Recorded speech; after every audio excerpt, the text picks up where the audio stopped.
भारत का पुराना दोस्त ईरान इस वक्त शोक में डूबा है। राष्ट्रपति इब्राहिम रईसी का 19 मई को हेलीकॉप्टर क्रैश में निधन हो गया।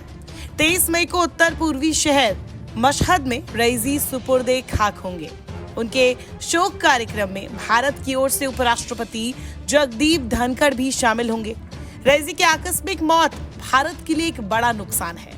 ये रईसी ही थे जिन्होंने चीन और पाकिस्तान की ओर से दबाव डाले जाने के बावजूद चाबहार बंदरगाह भारत को सौंपने का रास्ता साफ किया।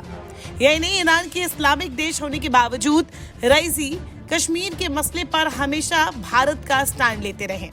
भारत और ईरान के बीच की दोस्ती कैसी थी? रईसी का गुजर जाना भारत के लिए आखिर इतना दुखद क्यों है? और आगे भारत और ईरान के रिश्ते कैसे रहेंगे? चलिए जानते हैं। रईसी वो शख्स थे जिन्होंने प्रधानमंत्री मोदी को अपने शपथ ग्रहण समारोह में आमंत्रित किया था। प्रधानमंत्री मोदी के प्रतिनिधि के तौर पर विदेश मंत्री एस जयशंकर उनके शपथ ग्रहण समारोह में पहुंचे थे। Afghanistan, Israel, Hamas, Yemen, Libya जैसे तमाम देशों में अस्थिरता के दौर में राष्ट्रपति इब्राहिम रईसी भारत के साथ निकटता से सहयोग करते दिखे। आज भारत का वो दोस्त इस दुनिया को अलविदा कह चुका है। कुछ वक्त पहले रईसी पाकिस्तान पहुंचे थे। साझा प्रेस कॉन्फ्रेंस हुई। पाकिस्तान ने हमेशा की तरह कश्मीर का आलाप जपा, जिसका रईसी ने समर्थन नहीं किया और सिर्फ गाजा तक वो सीमित रहे। बाद में जब भारत ने उनकी सरकार से स्पष्टीकरण मांगा तो साफ कहा कि कश्मीर पर ईरान का रुख जरा भी नहीं बदला है।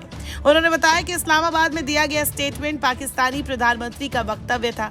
साफ है, रईसी ने पाकिस्तान की चालबाजियों से कभी ईरान के साथ भारत द्विपक्षीय संबंधों को प्रभावित नहीं होने दिया था।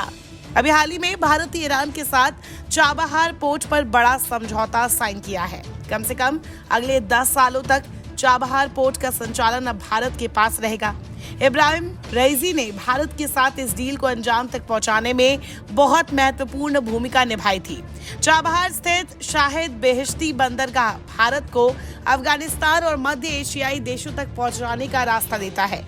चीन ने पाकिस्तान में ग्वादर बंदरगाह पर जब से पैर जमाए हैं, तभी से भारत के लिए रणनीतिक तौर पर यह जरूरी हो गया था कि अरब सागर में भारत अपने व्यापारिक हितों की रक्षा के लिए चाबहार में मौजूद रहे। 2003 में पहली बार भारत ईरान के बीच इस बंदरगाह के विकास और संचालन को लेकर सहमति पत्र पर दस्तखत किए गए थे, लेकिन 2 दशक तक बंदरगाह से संचालन का दीर्घकालिक समझौता अलग अलग कारणों से लटकता रहा। 2017 में भारत ने बेहिश्ती बंदरगाह पर टर्मिनल का निर्माण कर उसका संचालन शुरू कर दिया था, लेकिन दीर्घकालिक समझौता 2024 में हुआ। कहा जाता है कि ईरान के सुप्रीम लीडर खामनेई भी इस डील को लेकर कंफ्यूज थे। इसी वजह से 2 दशक तक ईरान के किसी भी राष्ट्रपति ने इस समझौते को आगे बढ़ाने में खास दिलचस्पी नहीं दिखाई। लेकिन जब रईसी राष्ट्रपति बने तो ईरान मुश्किल हालात में था, जहां उसे भारत के सहयोग की जरूरत थी।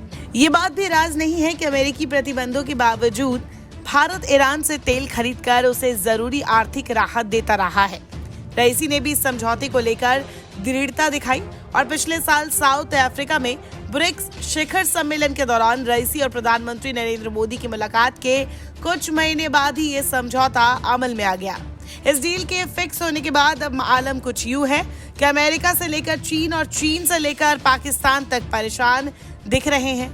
अमेरिका तो इस कदर बौखला गया कि इस डील के बाद उसने भारत पर प्रतिबंध लगाने तक की धमकी दे डाली। हालांकि भारत के प्रधानमंत्री नरेंद्र मोदी ने भी एक इंटरव्यू में इशारों में अमेरिका को उसका जवाब दे दिया। दूसरी तरफ अमेरिकी प्रतिबंधों के शिकार ईरान के चीन के साथ स्वाभाविक रूप से घनिष्ठ संबंध रहे हैं। चीन ईरानी तेल का सबसे बड़ा खरीदार है।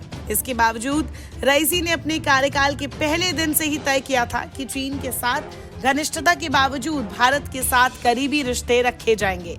रईसी ने भारत के साथ और भारत सरकार के साथ दोस्ती जरूर निभाई है। उनकी आकस्मिक मौत से सत्ता पक्ष हो या विपक्ष, नेता दुखी हैं। उनकी मौत के बाद विदेश मंत्री एस जयशंकर ने शोक जताते हुए कहा कि इस त्रासदी के समय भारत ईरान के लोगों के साथ खड़ा है। उन्होंने कहा कि ईरान के राष्ट्रपति डॉक्टर इब्राहिम रईसी और विदेश मंत्री अमीर अब्दुल्लाहियन के निधन की खबर सुनकर बड़ा धक्का लगा है। उनके साथ कई मुलाकातें हुई हैं। इसी साल जनवरी में उनसे मिलना हुआ। उनके परिवारों के प्रति हमारी संवेदनाएं हैं। वहीं कांग्रेस अध्यक्ष मल्लिकार्जुन खड़गे ने भी शोक व्यक्त करते हुए कहा कि कांग्रेस इस्लामी गणतंत्र ईरान के राष्ट्रपति डॉक्टर सैयद इब्राहिम रईसी के निधन से व्यथित और निराश है। उनके परिवार के प्रति हार्दिक संवेदना व्यक्त करते हैं। दुख की इस घड़ी में हम ईरान के लोगों के साथ खड़े हैं। खैर, अब रईसी की मौत के बाद जब ईरान का नया राष्ट्रपति चुना जाएगा, तब ये तय होगा कि भारत के ईरान के साथ संबंध अब किस दिशा में आगे बढ़ेंगे। हालांकि उम्मीद है कि भारत और ईरान के रिश्तों पर रईसी की मौत का कोई खास असर नहीं पड़ेगा और ये दोस्ती यूं ही बरकरार रहेगी। नमस्कार, मैं हूं मानक गुप्ता।